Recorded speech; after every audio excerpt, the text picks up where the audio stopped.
Congratulations on a prior year, and all smiles from the annual general meeting with shareholders across the board celebrating how you've been able to turn the fortunes of the corporation. Congratulations there. Thanks very much, Eben. It's a good day.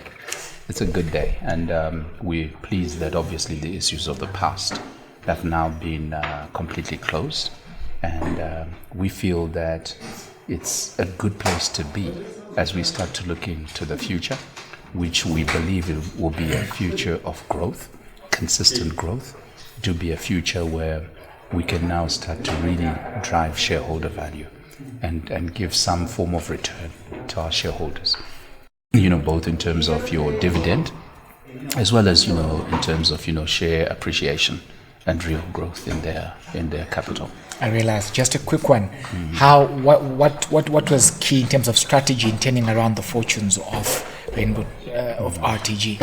I think the turnaround journey comprised of several steps, but I think the first step was really to come out of unprofitable enterprises. We had a lot of hotels that were really bleeding the company, and we had to be bold enough to be able to say, you know what, we need to come out. And obviously it was not a very popular decision, because obviously when you're not doing so well, people are worried when you then close operations. But we had operations in Zambia, we had an operation in Mozambique, we had an operation in the Zambezi Valley Basin. We even had, as you remember, Beitbridge Hotel. We had to make tough decisions to close those operations. So that was the first thing. The second thing was really just to make sure that there was discipline, there was, a united approach, a combined or a unitary vision to where we wanted to go. And that would have meant, obviously, that we needed to, exit some people that probably didn't exhibit, the desired, behaviors. And so we did that over the years. The other thing was, it was critical to restructure the balance sheet itself. Okay. We, at some point, had, short-term obligations of about 26 million with a cost of capital at about 24%. Now, as you know, when you do 10-12% return on investment or return on sales, you're doing pretty good. Now, how do you get to pay 24%? So the business was really under stress. So we needed to come out of that where gearing was as high as 70%. Today, we're at a gearing of 36%. Impressive. And the question is, obviously, what is the optimum level of gearing? Okay. Obviously, a zero gearing is also not desirable, because obviously, you want to be able to leverage shareholders' There has investment. to be that balance. Exactly. So we think that for our business, somewhere in the 20s would be a desirable gearing. And so at 36%, we feel a little bit more comfortable now. So balance sheet restructure was important, because now we have debt that we think we can afford at, rates that are reasonable, to be able to pay and keep up to date with the covenants. I realize. Now, to talk about the dividend that has been declared, bringing smiles to all the shareholders. I mean, throughout the AGM, several compliments coming from the shareholders. Now, let's talk about how you were able to facilitate the payment of that dividend, how you were able to source the funds, that you are the only one, or should I say maybe the first company that has actually had a blend in terms of the Forex component vis-a-vis the local RTGS dollar. Just a little bit of light where that is concerned. Yeah, sure. You see, when we were still in the one-to-one regime, which is pretty much most of 2018, 32% of our business was actual foreign currency. We grew the foreign currency business from 5.4 million in 2012 to 11 million last year. So we literally doubled our foreign currency business. Right. And this year we are seeing signs that we'll grow that quite significantly again. It's a key part of our strategy to make sure that more and more of our business encompasses real foreign currency incomes.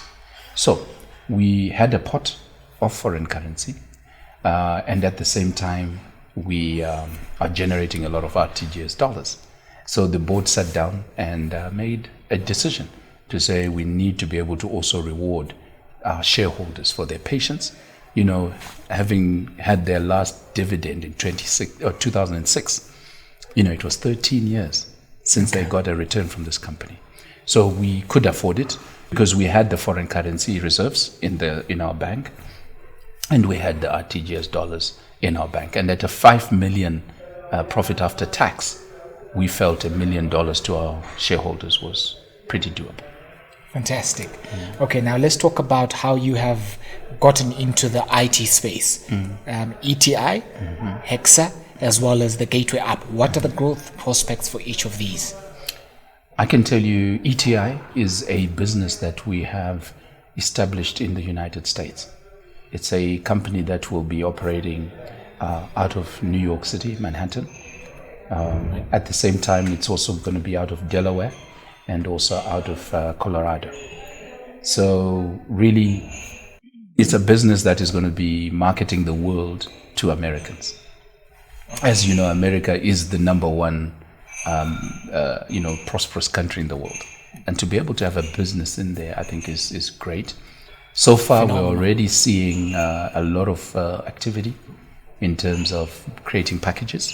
We estimate that this year we'll probably generate a net revenue to ourselves upwards of $3 million. So far, from the ETI? From ETI itself. $3 million net into the business as net sales. Okay. And then obviously you then take out your costs as well. But we are seeing ourselves generating close to $1 million this year from that business alone. So we're excited about that. It needed very little capitalization. In fact, our people are working from home. And that is what is nice about it. It's 100% owned by RTG. It's registered as a foreign company. And so obviously there are no worries in terms of externalization and things like that, because we will have to remit all the dividend and everything back to Zimbabwe.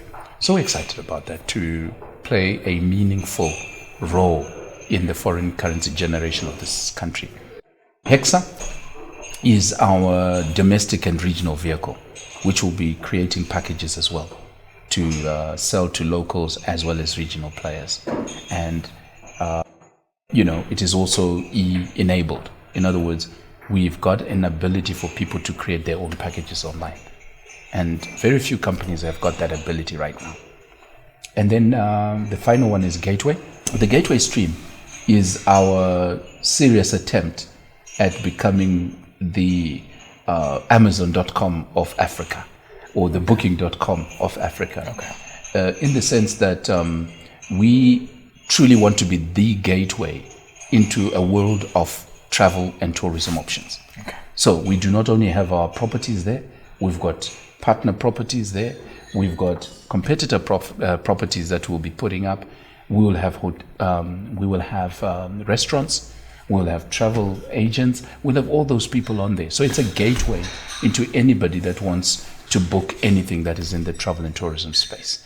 So, and online payments systems have been perfected now, so you can book and pay online and all the way, as RTG will now be getting our share of revenue from those efforts. Interesting. Now let's talk about the competition. We've seen a lot of competitors get into the space. To talk about here in Harare, Marsh Holding is actually refurbishing one of their buildings into a five-star hotel alongside an Asian partner. In Victoria Falls, Lala Lodge is constructing a $15 million hotel. Old Mutual is constructed, has acquired about in the Victoria Falls area. All this in a bid to, all this I would say is actually competition that is coming. What strategies do you have in place to actually leverage yourselves against the competition that is actually invading your space? Look, we did an occupancy of 61% last year. That is quite healthy. We feel that there's enough space for more players. In fact, the more, the better, because then it tests us to say, what is our metal? It's good. Competition is healthy. I used this example with some people not so long ago, where I asked them, what do you think is the largest hotel? Where do you think is the largest hotel in the world? Nobody could tell. There was a lot of guessing of Vegas and whatnot. But the largest hotel is actually in Moscow. And it has 7,500 rooms. Okay. Now, my contention is that if you look at all the rooms in this country, they don't add up to 7,500. And yet there's one hotel that has 7,500 rooms. In other words, we're so all too small. I believe in co-opetition. And this is the thinking behind the RTG virtual model, to say, let's have partners that are in the same space. They also provide hospitality product, but let's give them access to markets. And you'll find that when you do that and you say, let's grow the pie together, and then you compete from an expanded pie, I think it's fine. I have no problem with that. You see, I don't believe in blood on the wall competition. I believe in cooperative competition, where we build value and then compete on service. We compete on delivering value to the customer, but not to say we mustn't have competition. I don't believe in that. So we think we have sufficient strategies to move our product from being just acceptable product to preferred product, and let the games begin. If somebody can do better than us, then we have something to learn. Guess what? It helps the market. Why? We can go take that challenge and actually up our game as well. So I think competition is healthy. I'm not afraid of it, and we think we'll continue to grow this pie. Well, fantastic. Thank you very much, and good luck with the just commenced financial season. Thank you very much, Eben. What a pleasure. Thanks for taking your time to be here. Much appreciated. Thank you. Thank you. Ciao.